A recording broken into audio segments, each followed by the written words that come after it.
우리 옆에 분과 인사해볼까? 우리 참 잘 오셨습니다. 네, 참 잘 오셨습니다. 참 잘 오셨습니다. 네. 저희가 계속해서 느헤미야의 말씀을 지금 묵상해 오고 있습니다. 요즘에 보니까 우리 성도님들이 조금 이동이 좀 있으신 것 같아요. 이제 휴가철이기 때문인 것이죠. 제가 보니까 제 페이스북이나 SNS들도 보면 사람들이 휴가를 다녀와서 멋진 장소, 또 맛있는 음식들, 또 아름다운 장소 같은 걸 사진으로 이제 올리는 것들을 보게 됩니다. 되게 많이 부럽더라고요. 노력하는 게 사역자 입장에서 나도 좀 나가고 싶다, 막 이런 거 있지 않습니까? 나도 좀 이게 혼자 네, 혼자 이거 너무 좋을 것 같다라는 생각을 한번 해보기도 합니다. 그런데 또 그것이 막상 그 사진들이 막상 그렇게 좋아 보이지는 않습니다. 왜냐하면 한 달 전이었어요. 브라질에서 이런 사건이 있었습니다. 한번 사진 보여주시겠습니까? 여러분 어떠세요? 여기 보면 브라질 되게 유명한 장소라고 이야기합니다. 여기 돌 이렇게 무덤이 있는데 여기서 돌 무더기 있지 않습니까? 여기서 어느 사람이 인생샷 찍는다고 딱 찍은 거예요. 내려오다가 중심을 잃어서 150m 절벽 아래로 떨어져 내렸다는 기사가 실렸습니다. 여러분 대체 인생샷이 무엇이길래 사람들은 여기에다가 목숨을 거는 것일까요? 대체 그 사진이 무엇이라고 우리는 이렇게 사진을 찍을까요? 그러면 한번 검색 엔진을 통해서 보면 인생샷 하면 정말 위험한 사진이 정말 많이 있어요. 얼마 전에 뉴스에도 나왔었지만 어떤 조종사가 인생샷 찍는다고 찍었다가 거의 사고가 났던 적이 있었죠.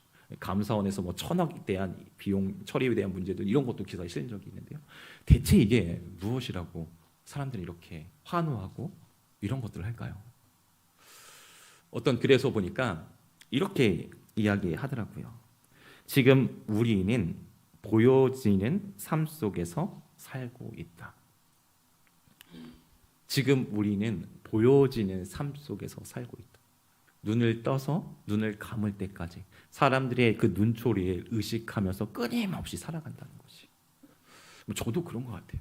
저도 저희 아파트에서 누가 목사님 하면 정말 부담스러웠어요. 다 쳐다봅니다. 다 쳐다봐요. 그래서 제가 목사님이라고 안 불렀으면 하는. 네. 저 행동이 정말 조심스럽거든요. 그럼 한번 잘 생각해 보십시오. 우리가 맛있는 음식 있지 않습니까? 그럼 맛있는 음식을 잘 즐기시나요? 아니요, 맛있는 음식을 즐기기보다 먹기보다는 어떻습니까? 이 맛있는 음식, 그 음식이 얼마나 맛있어 보이는지를 우리는 증명해내려고 끊임없이 노력합니다. 그러니까 음식이 맛있다라고 먹고 즐기는 게 아니라 보여주는 거죠. 예쁘게 찍어야 되고 음식을 먹기 전에 찍어야 되고 뭐 이리 찍고 저리 찍어서 정말 식탐이 올라오도록 이렇게 찍는 것이죠. 그 책에서는 또 이렇게 이야기를 합니다. 참된 쉼을 누리는 것보다 우리는 어떠할까요? 내가 얼마나 잘 쉬고 있는지를 사람들에게 말하고 싶어 합니다. 쉼을 누리는 것보다 내가 이렇게 잘 쉬고 있어, 난 이런 곳에 있어 라고 보여주기를 원한다는 것이죠. 너나 나나 할 것 없이 SNS 올리고 아름다운 사진을 남기려고 합니다. 저도 예능 아닌 것 같아요. 저도 페이스북에 보면 행사가 있을 때마다 좋고 아름다우고 새 가족들 함께 사진 찍어 올립니다. 여러분, 사람들은 왜 이렇게 할까요? 일본의 그 학자 중에 한 분이 이런 이야기를 쓰더라고요. 이것은 현대인의 병으로서 우리는 인정 중독에 걸려 있다. 요시히코라는 교수가 이야기한 바인데요. 현대인의 병, 다른 것이 아니라 인정 중독이에요. 인정받고 싶어 하는 것. 너나 나나 할 것 없이 인정받고 싶어 한다는 것이죠. 그래서 정작 어떻습니까? 정작 내면의 삶을 돌보지 못한 채 보여지는 것에만 신경을 쓴다고 이야기합니다. 근데 정말 그런 것인가? 미국의 캘리포니아 대학교에서 이 심리학 연구팀에서 376명을 대상으로 한번 실험을 한 적이 있습니다. 어떤 실험이었냐면 당신에게 가장 영광스러운 순간은 언제입니까? 한번 생각해 보십시오. 여러분 가운데 우리 장로님 권사님 집사님들 계시는데요. 여러분이 가장 영광스러운 언제였습니까? 보통 인생의 트로피, 화려한 트로피, 무엇인가 성취하고 얻었을 때였을까요? 놀랍게도 답변은 그런 것이 아니었어요. 무엇이었냐면 사랑하는 누군가를 만나서 마음을 나누고 같이 공유했던 그 순간이라고 이야기합니다. 반대로 가장 아프고 힘들었던 순간은 언제였을까요? 사업에 대한 실패, 무엇을 성취하지 못한 그 안타까움, 이런 것이 아니었어요. 결과물은 동일했습니다. 사랑하는 사람을 잃어버렸을 때, 사랑하는 가족을 잃어버렸을 때, 부모님을 보냈을 때, 그 이별과 상실을 경험했을 때 너무너무 힘들었다고 사람들이 이야기합니다. 결론이 무엇인지 아십니까? 결국은 그래요. 사람들은요, 관계 때문에 웃는 것이고요, 관계 때문에 우는 것이죠. 우리도 살아갈 때 그렇습니다. 우리에게 중요한 것은 누군가의 관계이죠. 제가 이제 어느 작가인데 제가 이름이 기억이 나지는 않습니다. 근데 이 작가가 이렇게 이야기를 한 적이 있어요. 인생은 너무 짧다. 다투고 사과하고 가슴앓이하며 해명할 시간이 없다. 오직 사랑할 시간뿐이다. 제가 책을 보면서 너무 격하게 공감했거든요. 우리에게 시간이 없다는 거예요. 사랑하기에도 바쁜데 싸우고 다투고 질투하고 그것을 증명해내고 이거 할 시간이 없다. 우리에게 중요한 시간 무엇이냐? 사랑할만 남은 것이다 라고 이야기한 것을 제가 본 적이 있습니다. 생각해보면 우리의 인생이 정말 길지 않죠. 그럼 어떻게 하면 우리의 인생이 잘 살았다고 이야기할 수 있을까요?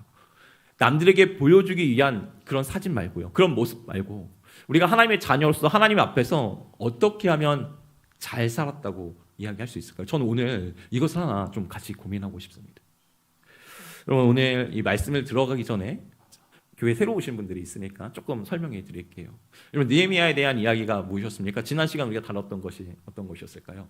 성벽이 52일 만에 건축이 됩니다. 6월 25일 날 건축이 되었죠. 사람들은 무엇을 했을까요? 무엇인가 힘들게 건축하고 완공했습니다. 한 손엔 쟁기와 한 손에는 방패를 들고 그렇게 버텼던 것이죠. 정말 너무나 뜨거운 햇살 가운데 힘들게 완성했습니다. 사람들은 어땠을까요? 어떤 누군가는 돌아가는 사람도 있었을 것이요, 하루 걸리고 이틀 걸려서 돌아가는 사람도 있었을 것이요. 그런데 사람들은 어떠냐면요, 하루 정도 쉬고 다시 하루 걸리고 이틀 걸려서 다시 예루살렘으로 돌아옵니다. 우리가 지난주 다뤘던 게 무엇입니까? 그거 다른 것이 아니었어요. 정말 그 힘든 가운데 어려운 것을 이루었는데 쉬는 것도 아니었고요, 자신의 공과를 자랑하는 것도 아니었습니다. 모두 한 것이 무엇이었냐면 말씀을 듣는 것이었어요. 그래서 우리가 다뤘던 내용이 그거였죠. 그럼 부흥이 무엇일까요? 사람이 많아지는 게 부흥입니까? 아니었습니다. 이스라엘 백성들은 다른 것이 아니라 말씀 앞에서 서 있었습니다. 그리고 그 말씀 때문에 울부짖었던 것이었죠. 말씀이 들려지니까 그 순간에 이 성벽이 우리를 지켜주지 않는다. 우리가 쌓았던 이 성벽이 나를 안전하게 하지 않는다. 이 말씀이, 영적인 이 말씀이 우리 삶 가운데 너무나 중요함을 이스라엘 백성은 이해하겠습니다. 말씀 앞에서 울었고 눈물 지었죠. 그때 학사 에스라와 느헤미야, 레인들이 이렇게 얘기합니다. 이날은 성인이니 울지 말라. 이 말씀 때문에 어떻습니까? 그들은 더 이상 울지 않고 또 기뻐했습니다. 여러분, 회개가 무엇이었습니까? 말씀으로 돌아가는 것이었어요. 말씀이 말하기에 울기도 하지만 말씀이 말하기에 즐거워하는 것, 여호와로 인하여 기뻐하는 것, 이것이 너의 힘이라고 했던 것을 우리가 지난 시간에 다루었습니다. 여러분, 그리고요, 7월 1일이 돼서 이제 하루가 또 지나가게 됩니다. 7월 2일이 되는 것이죠. 그리고 나서 오늘 장면이 그려집니다. 자, 우리 13절 내용을 한번 같이 한번 읽어보겠습니다. 그 이튿날 백성의 족장들과 제사장들과 레위 사람들이 율법의 말씀을 밝히 알고자 하여 학사 에스라에게 모여서, 보십시오. 어떠합니까? 하루가 지났어요. 그러니까 7월 그 이튿날이라고 얘기하니까 7월 1일 지나고 그 이튿날 7월 2일이 되었는데 어떠합니까? 사람들이 모이기 시작했습니다. 그런데 이때는 좀 다른 사람들이에요. 누가 모였을까요? 본문에 보니까 백성의 족장이라고 이야기해요. 제사장들이라고 이야기해요. 레위들이라고 얘기하죠. 누굽니까? 리더입니다. 영혼의 허기를 느꼈던 그들이 말씀의 식탁으로 다시 모여들었어요. 누군가요? 리더가요. 제가 지난주 내내 묵상했던 게 그거예요. 리더는 누굴까요? 그러면 리더는 어떤 사람이 리더여야 될까요? 저희 교회도 리더가 있잖아요. 중직자들이 있잖아요. 교회를 오래 다닌 사람이 리더일까요? 헌금을 많이 하는 사람이 리더입니까? 이런 담임 목회자가 갖고 있어야 할 놀라운 영성이 무엇입니까? 오늘 본문을 따지면 그거예요. 말씀을 사모하는 사람. 말씀이 사모해서 말씀을 더 알고자 깊숙이 배우고자 했던 사람. 저는 그런 사람들이 잘 세워졌으면 좋겠습니다. 그냥 세워지는 게 아니라 우리 믿음의 선배님이 잘 갖고 오셨던 이 주기면을 잘 지키셨던 것처럼 사람들이 훈련을 받고 말씀에서 몸부림치고 그래서 어떠합니까? 또 세대가 세워지고 다음 세대를 끌어가고 헌신하고 섬겨가는 그런 말씀의 믿음의 성기미들이 세워졌으면 좋겠습니다. 오늘 본문이 그렇게 이야기합니다. 리더는요, 단순히 이끄는 사람이 아니에요. 말씀을 읽는 사람들인 것이죠. 오늘 본문에 보십시오. 오늘 14절 보니까 이렇게 얘기합니다. 우리 14절도 한번 같이 읽겠습니다. 율법에 기록된 바를 본즉 여호와께서 모세를 통하여 명령하시기를 이스라엘 자손은 일곱째 달 절기에 초막에서 거할지니라 하였고. 아멘. 여기 보니까요, 율법에 기록된 바라고 이야기해요. 율법에 대한 말씀을 읽었을 거예요. 아마 이 말씀은 초막절에 대한 말씀이었을 거예요. 초막절에 관한 말씀이 레위기, 민수기, 신명기에 나와 있거든요. 그러니까 어떻습니까? 이 7월 달 되면 이 절기 가운데 초막을 지어서 지내라, 이런 말씀을 분명히 지었을 것입니다. 그리고 이 말씀을 읽었을 때 이스라엘 반응이 보였던, 이스라엘 백성들이 보였던 반응이 무엇일까요? 왜 보니까 15절 보십시오. 이렇게 얘기해요. 또 일러스되 모든 성읍과 예루살렘에 공포하여. 이 말씀을 듣고 어떻습니까? 공포합니다. 야, 우리 이거 한번 지어보자. 야, 우리 한번 이 절기 가운데 지어보자. 자, 레위기 23장 39절에 보니까 이렇게 얘기하거든요. 너희가 토지 소산 거두기를 마치거든 일곱째 달 15째 날부터 이래 동안 여호와의 절기를 지키되 첫날도 안식하고 여덟째 날도 안식할 것이요. 레위기 말씀 하나 갖고 온 거예요. 7월 15일부터 어떻게 하는 것이죠? 앞으로 한 2주 남았는데 어떡합니까? 야, 우리가 이제 초막절 한번 해보자. 지켜보자. 그래서 나무를 가지고 때로는 또 지붕에, 때로는 뜰 안에, 때로는 이 수문광장 앞에 한번 지어보자 라고 이야기한 거예요. 여러분, 근데 보였던 이 사람들의 반응이 무엇이었냐면 보십시오. 17절입니다. 17절. 우리 17절 우리 한번 같이 읽어보겠습니다. 사로잡혔다가 돌아온 회중이 다 초막을 짓고 그 안에서 거하니 눈의 아들 여호수아 때부터 그날까지 이스라엘 자손이 이같이 행한 일이 없었으므로 이에 크게 기뻐하며. 아멘. 어떠합니까? 여기 보니까요, 사로잡혔다가 돌아온 온 회중이 어떻게 했다죠? 다 초막을 지었다라고 이야기. 그동안은 없었습니까? 여기 본문에 보니까 눈의 아들 여호수아 때부터 그날까지 이스라엘은 이같이 행한 일이 없었으므로라고 이야기합니다. 그럼 한 번도 초막절 지키지 않았다는 것일까요? 아니요, 지켰어요. 지켰습니다. 그런데 형식만 있었던 것이죠. 여호수아 이대 그 이대로 어떻습니까? 본질과 이런 것들은 다 사라지고 형식적인 온전함은 없었습니다. 율법을 안다고 이야기했지만 어떻습니까? 남은 것은 정신은 놓고 있었던 것이죠. 그런데 오늘 보십시오. 17절에 보면 이렇게 얘기해요. 모든 사람들이, 제가 영어 성경을 찾아봤더니 NLT 같은 경우 이렇게 everyone이라고 표현하고요. ESV 같은 경우는 all the assembly라고 표현합니다. 모든 집합체들이, 한 사람의 외에도 없이 모든 사람들이 그 말씀 앞에서 순종했다라고 성경은 기록하고 있습니다. 여러분 한번 생각해 보세요. 이거 얼마나 귀찮은 일일까요? 만약에 저희 가족만 나무 초막절 지킨다고요? 문제는 아니죠. 앞에 나가서 그냥 나무하고 이렇게 딱 하면 되니까요. 근데 저희 가족뿐만 아니라 앞에 장로님 가정, 뒤에 있는 집사님, 일본에서 오신 김정대 집사님도 한다고 하면 너나 할 것이 다 나무를 잡으려고 할 거 아니에요. 번거롭습니다. 장소도 부족하고요. 쉽지가 않아요. 문제는 무엇입니까? 근데 이 초막절 지내려면 아까 레위기도 봤지만 7일 동안 있어야 됩니다. 7일 동안 밖에 거하면서 버텨가야 돼요. 여러분 쉬웠을까요? 쉽지 않았을까요? 제가 이제 중학교 때 야영을 한 적이 있어요. 지금은 그렇지 않거든요. 요즘에는 아이들 달리기 시합도 잘 안 한다고 하더라고요. 왜냐하면 아이들의 자존감을 떨어뜨린다. 등수를 매기지 마라. 막 이렇게 하는데 저 때는 그렇지는 않았습니다. 저희는 중학교 때 야영도 하고 그랬는데 그때 보통 야영할 때도 좋은 나무판, 야영지에서 해요. 좋은 나무판에다가 텐트 치고 1박 2일 밥 먹는 프로그램이었거든요. 치는 것도 좀 힘들었습니다. 근데 진짜 더 힘든 건 무엇이냐면 잘 때였어요. 잘 때 처음에 비가 오지 않았거든요. 근데 비가 밤새 오는 거예요. 그 눅눅함. 보통 이게 그 텐트를 친 다음에 가리기를 치지 않습니까? 비 와도. 근데 그런 걸 안 치니까 이제 바로 이 물기가 텐트 안으로 들어오는 거예요. 눅눅하고 새벽에 무너지니까 일어나가지고 텐트를 걷었거든요. 비 오면서 맞으면서 그런 생각했습니다. 다시는 절대 텐트, 야영 같은 건 하지 않아야지. 제 아내가요, 요즘에 글램핑이라고 하거든요. 글램핑은요, 모든 것이 다 갖춰져 있는 거예요. 냉장고도 있고 에어컨도 있고. 가끔 이야기합니다. 우리도 글램핑 한번 가볼까? 제 손살이 칩니다. 왜냐면 이 기억이 있던 것이죠. 더 이상 하고 싶지 않은.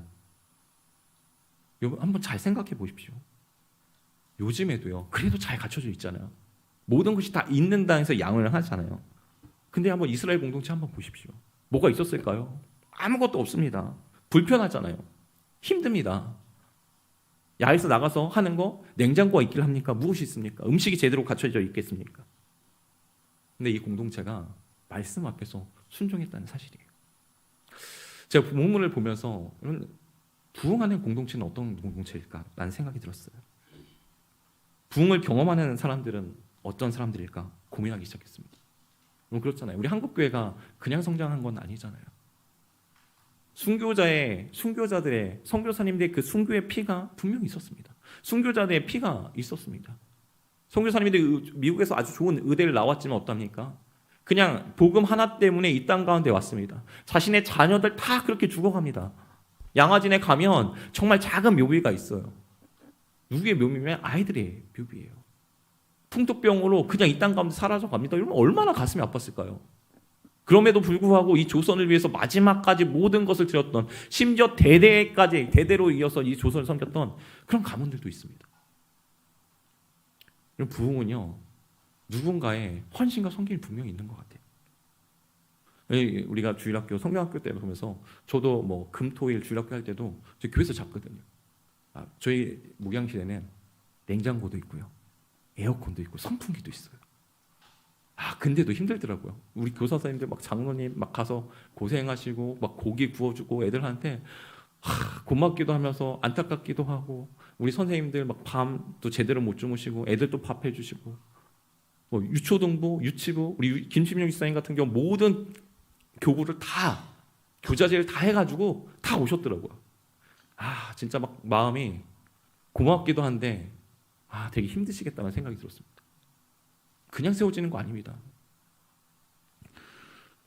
근데요, 주일학교가 봐도요, 그냥 부흥하진 않습니다.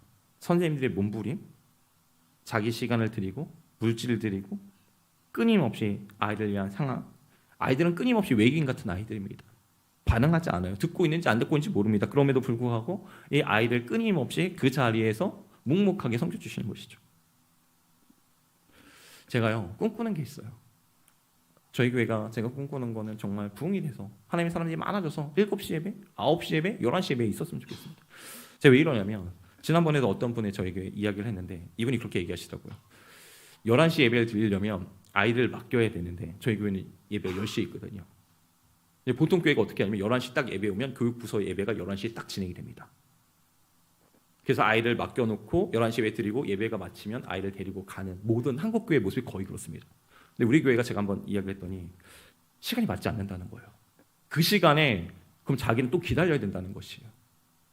그래서 목사님 오기가 조금 어려울 것 같아요 라고 얘기하더라고요. 제가 그때 생각한 게 있어요. 11시 예배 가운데 교육부세가 동일하게 진행되었으면 좋겠다. 근데 이렇게 하려면 또 누구의 헌신이 필요할까요? 교사들의 헌신이 필요합니다. 섬김이 필요하고요. 9시 예배 나와야 됩니다. 그렇게 하려면 쉽지가 않아요. 사람들이 부흥은 하고 싶다고 이야기해요. 근데 시간은 드릴 수 없다고 얘기합니다. 공동체가 좋아졌으면 좋겠다고 이야기하는 사람 많아요. 하지만 정작 일할 사람은 많이 없어요. 제가 그랬거든요. 공동체를 바라보면서 이것도 필요하고 이것도 저것도 필요하고 이것이 필요하다 말만 해요. 기도할 마음도 없어요. 기도도 하지 않아요. 하지만 바라는 것은 많아요. 사역자가 이렇게 했으면 좋겠다라고 이야기합니다. 제가 그랬거든요. 근데 그 사역자를 위해서 몸부림치지는 않습니다. 눈물을 한번 흘려본 적이 없어요. 이게 보통 우리의 모습인 것 같아요. 이런 부흥하는 공동체는 좀 다른 것 같아요. 불편함을 감내할 수 있는 믿음의 용기. 그렇잖아요. 말씀 앞에서 하기 싫지만, 이거 누가 하고 싶겠습니까? 그렇지만 말씀 앞에 순종하는 것이죠. 번거로운 고통 가운데서도 말씀의 한복판의 가운데 서 있을 수 있는 패기. 우리 공동체 아닙니까? 비tem의 선배님들 좋든 싫든 간에 끊임없이 새벽 기도로 자리를 지켜가며 또 수요일마다 와서 기도하고 중보기도 시간을 지켜주시는 분들 때문에 우리 공동체가 이렇게 가고 있는 거잖아요. 하나님이 찾으신 분들이요, 누구일까요? 저와 여러분인 것 같아요. 하나님께서 오늘 저와 여러분에게 요청하시고 있는 그 순종의 모습이 있다면 어떤 모습일까요? 얼마 전에 뉴스를 봤는데 요즘에 이제 사람들이요, 한때 주식 시장이 엄청 좋았잖아요. 그래서 사람이 주가가 오른다 폭등한다 그래서 너나 할 것 없이 다 주식을 했다고 합니다. 근데 아시죠? 주가가 다시 떡 나가랬습니다. 아직 바닥을 치기 시작했어요. 비명소리가 여기저기 들렸습니다. 제가 주식이 나쁘다는 얘기가 아닙니다. 주식은 필요하죠. 건전한 회사를 돌려가려면 주식이 필요합니다. 그래서 사람들이 어떻게 했냐면 이제 다시 금리가 오른다고 하니까 다시 사람 다 돈을 빼서 은행권으로 넣기 시작했다고 얘기합니다. 사람들이요 되게 민감하게 반응해요. 시류와 돈의 흐름 가운데 끊임없이 민감하게 반응합니다. 사랑하는 성도 여러분, 우리는요 세상은 그럴진데 우리는 말씀 앞에서 어떻게 반응하고 있을까요? 민감하게 반응하고 계십니까? 하나님이 저와 여러분에게 주시는 그 순종의 자리가 있잖아요. 전 그게 무엇인지 모르겠어요. 근데 저에게 원하시는 게 있습니다. 때론 저도 안 하고 싶을 때가 있어요. 너무 힘드니까. 내가 굳이 이렇게까지 해야 되나?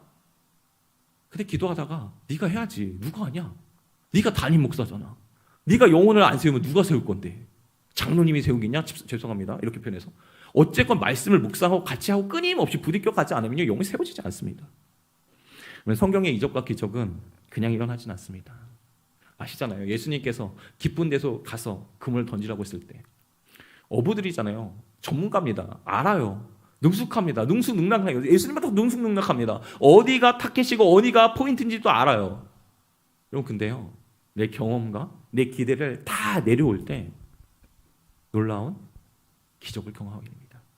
순종은요 그냥 일어나는 것 같지 않아요. 제가 이제 지난주에 있을 때 중견기업이에요. 중견기업인데 목자를 하고 있었는데 저녁에 목자가 모이거든요. 근데 이 집사님이 전 처음에 잘 몰랐어요. 그런데 이 집사님이 정말 너무 순수한 그냥 동네 아저씨 같은 느낌입니다. 그냥 웃기만 하세요. 나중에 이제 이분이 알았어요. 이분이 이제 중견기업 그 재무이사시거든요. 재무이사. 그러니까 모든 이 거업에 무슨 건설하면 다 알 정도로. 근데 이분이 재무이사예요. 회사가 진짜 바쁘더라고요. 이번에 제목이 뭐였냐면 나중에 알게 된 건 저한테 올라왔던 거에 지금 몇백억이 필요한데 이게 돌아야 되는데 경기가 넘어가니까 건설 회사한테 안 돌아가지고 그래서 기도 좀 해주십시오. 사람 되게 바쁘거든요. 새벽 5시에 출근합니다. 자녀들도 이미 다 커서 결혼하고 장성했는데도 회사가 너무 바쁘니까 그럼에도 불구하고 매주 수요일마다 저녁 8시 반 되면 목자 시간에 와서 앉아 계세요. 나온 동안 지금 너무 고맙더라고요. 대단하다. 저는 이분이 정말 돈이 많은 줄 알았어요. 물론 기준에 따라 차이는 다를 수 있습니다. 근데 그 아내 되시는 집사님이 저한테 얘기해요. 목사님 저희 사실 돈 없어요. 근데 말씀이 말하니까 도와가는 거고 말씀이 말하니까 용산 어려움 나가서 그 바쁜데 토요일날 나가지고 바깥에 있는 분들 거린들 있잖아요. 다 토요일마다 밥 다 만들어가지고 나눠드리고 그렇게 하시더라고요. 야 이게 순종이구나. 이게 삶이구나. 이게 증명되어진 삶이구나. 정말 바쁜 분이시거든요. 정말 바쁘게 살아갑니다. 거의 뭐 재무이사니까요. 건설 회사에 재무를 왔다 갔다 하는 분이니까 정말 바빠요. 이 밑에 수많은 사람들이 있어요. 근데 교회에 오면 그런 것이 하나도 안 느껴져요. 그럼 정말 순수한 분? 직한 모든 거 다 내려놓고 하나님 앞에 헌신하는데 이분 정말 대단하다라는 생각이 들 때가 있었습니다. 그럼 우리 가운데 이런 믿음의 삶이 정말 많이 세워졌으면 좋겠습니다. 제가 하나 나누고 싶은 두 번째 부분이 있는데요. 초막절에 대한 의미입니다. 오늘 본문에 보면 여러분 이 초막절을 지키라고 이야기하거든요. 초막절은 다른 것이 아닙니다. 이 나뭇가지를 가져다가 어떠한 것이죠? 초막을 만드는 것이. 초막이 보여주는 의미는 초막절이 보여주는 의미는 영적인 의미는 분명한 것 같아요. 메마른 광야에서 어떨까요? 인도하셨던 그 주님을 만나고 기억하고 체험하는 것이죠. 그럼 한번 잘 생각해 보세요. 광야에는 무엇이었을까요? 아무것도 없습니다. 메마른 광야. 지난번에 한 2주 전에 더울 때 막 40도까지 제가 보니까 저희 목양실도 30도는 그냥 넘어가더라고요. 아침에 출근하면 뭐 4층 같은 경우는 보면 이제 식당 같은 경우는 30대 후반으로 넘어가더라고요. 후끈후끈합니다. 그래도 저는 막 에어컨도 있고 선풍기도 있고 너무 좋았어요. 근데 오후가 되면 아무것도 하고 싶지 않더라고요. 설교가 안 써져요. 그래서 오자마자 새벽부터 아침부터 계속 설교 쓰기가 바쁩니다. 오후에는 잘 못하니까. 그럼 근데 이스라엘 백성들은 어땠을까요? 한 줄기 그늘이 없습니다. 광야에 있으면 아무것도 없어요. 뜨거운 햇빛만 존재합니다. 내 힘으로 그늘 하나 만들 수 없는 곳이 광야입니다. 광야의 특징은 분명합니다. 그늘도 없고 물도 부족하고 길도 없고 적들만 있고 정갈과 맹수들만 존재하는 곳이 광야예요. 있어야 할 곳은 없고 없어야 할 곳이 있는 곳이 광야입니다. 그럼 그 광야에서 하나님이 이스라엘 백성을 어떻게 하셨을까요? 버리지 않으셨습니다. 하나님이 신실함으로 그를 인도하셨어요. 신명기 8장 4절에 보니까 이렇게 얘기합니다. 우리 한번 같이 읽겠습니다. 이 40년 동안에 내 의복이 헤어지지 아니하였고 내 발이 부러뜨지 아니하였느니라. 아멘. 그럼 어떡합니까? 40년 동안 복장이 헤어지지 않았대요. 발이 부르트지 않았대요. 하나님의 돌보심이 있었던 것이죠. 그래서 신명기 8장 2절에 보니까 광야를 지나가는 이스라엘 백성 가운데 이런 얘기를 하세요. 우리 한번 같이 읽겠습니다. 네, 하나님 여호와께서 이 40년 동안에 내게 광야 길을 걷게 하신 것을 기억하라. 이는 너를 낮추시며 너를 시험하사 내 마음이 어떠한지 그 명령을 지키는지 지키지 않는지 알려 하심이라. 아멘. 그럼 어떠합니까? 하나님 요청하시는 게 있어. 너희가 광야를 지나갈 때 내가 널 보호했지, 인도했지. 너 절대 이것을 잊어버리면 안 돼. 너 꼭 기억해야 돼. 그럼 근데 사람들이 그렇잖아요. 저도 그랬습니다. 저희 아버지가 막 아프실 때, 간암이라고 했을 때 막 울며 불면서 하나님 제발 살려주십시오. 막 눈만 떴는데도 막 새벽 3시고 막 제일 먼저 달려가고 제일 마지막에 나오고 막 절박하게 살려주십시오 주님 그랬다가 아버지 낳고 나니까 우연일 수도 있겠지 뭐. 공부할 거 하고 나도 내 길 가야겠다. 이게 인생의 모습인 것 같아요. 여러분 너무 좋은, 너무 감사하지 않습니까? 9.1교회 저는 잘 몰라요. 제가 안 가봐서는. 근데 너무너무 힘들었다고 하더라고요. 장수도 없고 앉아있기도 쉽지도 않고 막 할 때만 땀이 뻘뻘 나셨고 환경은 정말 이렇게 좋아졌는데 감사하세요. 정말 너무 좋다고 때론 그 감사를 잊고 있지는 않으세요. 광야의 삶은 기억의 삶입니다. 그렇기 때문에 사실 우리의 인생의 싸움도요 기억의 싸움이라고 해도 과언이 아니에요. 성경은 끊임없이 기억하라고 이야기해요. 전도서에도 말씀해 보면 청년의 때 창조주 너희 하나님을 기억하라 라고 이야기해요.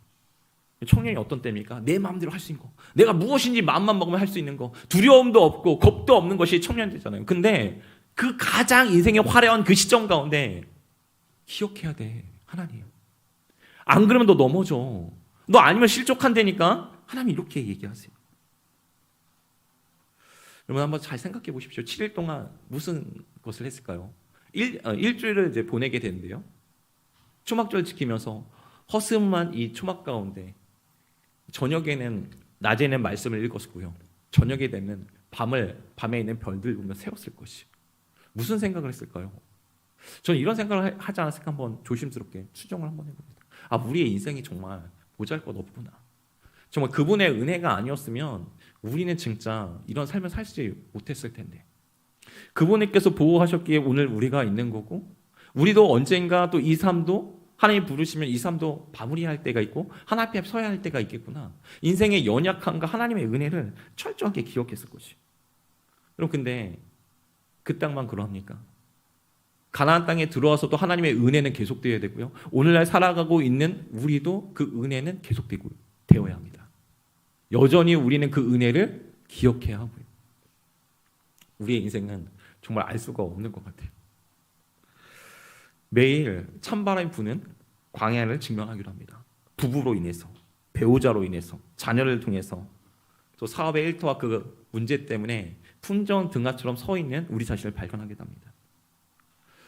다윗도요 젊은 시절에 광야를 또 돌아야 했습니다. 그의 장인 사울 때문이었죠. 먹을 것도 잘 것도 없이 하나님만 의지하며 버텼던 곳이 광야였어요. 그런데 세월이 흘러 그가 왕이 되었습니다. 나라가 안정되게 되었어요. 이제는 광야는 없다. 이제 다 끝났다 라고 생각하는 순간 인생의 후반부에 그에게 다시 한번 광야가 찾아옵니다. 사랑하는 아들 압살롬이 그에게 반란을 일으켰던 것이죠. 신발을 벗고 머리를 풀고 눈물을 흘리며 사람들이 절을 받고 조롱을 받으며 그는 다시 한번 광야로 나아가게 됩니다. 인생이 참 그렇지 않습니까? 이제는 좀 괜찮아졌지. 이제는 좀 살만하다. 이제는 집도 가졌어. 이제는 자녀들도 다 시집 보냈지. 이제는 우리가 병도 있다가 다 나섰지. 라고 이야기하는 그 순간 가운데 다시 광야가 눈앞에 펼쳐지기도 합니다. 근데 제가 주목했던 부분이 다윗의 고백이었어요. 사실 불평할 수 있거든요. 절망할 수도 있고 주님 이게 뭡니까? 라고 왜 이렇게 아파야 됩니까? 마지막까지 왜 저는 이렇습니까? 라고 이야기할 수 있는데 놀라운 고백은 절망이 아니었어요. 시편 3편 3절에 보니까 이렇게 고백하더라고요. 우리 한번 같이 읽겠습니다. 여호와여 주는 나의 방패시요 나의 영광이시요 나의 머리를 드시는 자이시니이다. 아멘. 무엇입니까? 원망보다요 믿음을 선택합니다. 환경은 어려운데 환경 말고 신실하게 일하실 그 하나님을 계속해서 보는 것 같아요. 여러분 우리가 성경학교 주제가 그거였잖아요. 믿음의 주요 온전케 하신 이인 예수를 바라보자. 바라보자는 게 흙이 보는 게 아니라 계속해서 시선이 그에게 두고 계속해서 그 추적해가는 그 모습들이었거든요. 근데 다윗이 통일하게 그렇게 살아갑니다. 우리가 그 광야에 서 있을 때 저와 여러분에게 요청하신 게 있다면 무엇일까? 전 두 가지 한번 생각해봤습니다. 첫 번째는 순종이고요. 두 번째는 그 은혜를 기억하는 것이. 우리가 하반기를 맞이하면서 어떠합니까? 너무 죄송해요. 저는 이제 공동체가 너무 잘 되니까 막 전도되고 막 세 가지도 계속 오니까 너무 감사한데 내가 혹시 그걸 놓고 있는 건 아닐까? 기도가 너무 중요한 이 시기가 가장 더 기도가 중요한데 혼자 자족하며 혼자 만족하면서 됐다 이렇게 하고 있는 것은 아닐까라는 말씀을 보면서 좀 그런 고민이 되었습니다. 우리가 매일같이 사랑하는 성도 여러분, 우리 매일같이 어쩌면 인정의 중독에 빠져서 살아가고 있는지도 모르겠습니다. 그래서 우리는 끊임없이 보여지는 그 성벽을 쌓기 위해서 우리는 그것을 위해 달려가고 있는지도 모르겠어요. 마음이 공허하든 공허하지 않든 때로는 이것을 웃음으로 넘겨보려고도 합니다. 그런데 정작 하나님 앞에서 우리가 놓치고 있는 것이 무엇인지 한번 돌아보셨으면 좋겠어요. 사람들은요 조건이 완벽해야 행복한 삶이라고 이야기합니다. 배우자, 직업, 학력 이 모든 것이 잘 쌓여야 된다고 이야기해요. 여러분 근데 진짜 기쁨이 무엇입니까? 오늘 본문에 보십시오. 17절 보니까 어떠하죠? 사로잡혔가 돌아온 오리 다 초막을 짓고 그 안에 거하니 후반절에 보면 이스라엘 자손이 이같이 행한 일이 없었으므로 이에 크게 기뻐했다. 그냥 기쁨이 아니에요. 어떤 기쁨입니까? 아주 큰 기쁨이 이미 있다고 이야기해요. 진짜 기쁨이 무엇입니까? 내 삶의 비바람을 막아줄 성벽을 쌓아가는 것이 기쁨이 아니라 광야 같은 길에서 나와 함께 하셨던 하나님의 은혜를 기억하고 순종해 나갈 때 똑같잖아요. 여호와를 기뻐하는 것이 너의 기쁨이다. 여호와를 기뻐하는 것, 하나님이 주신 그 은혜 때문에 어떻습니까? 주님께서 성벽이 되어주시는 것 똑같은 맥락입니다. 지금 순종할 때 우리 가운데 부어주시는 그 은혜가 있음을 기억하는 저와 여러분 되었으면 좋겠습니다. 남들에게 보여주기 위한 화려한 성벽을 쌓기보다요 이번 한 주요 말씀을 순종해 봤으면 좋겠습니다. 말씀 위한 몸부림, 연약한 지체에 성경하고 위로가 되어주고 누군가 힘들어갈 때 재정도 좀 흘려보내주고 축복 기도도 해주고 힘들지? 내가 기도하고 있어. 아프지? 내가 널 위해 기도할게. 걱정하지 마. 다 잘 될 거야. 우리 하나님께서 인도하실 거거든.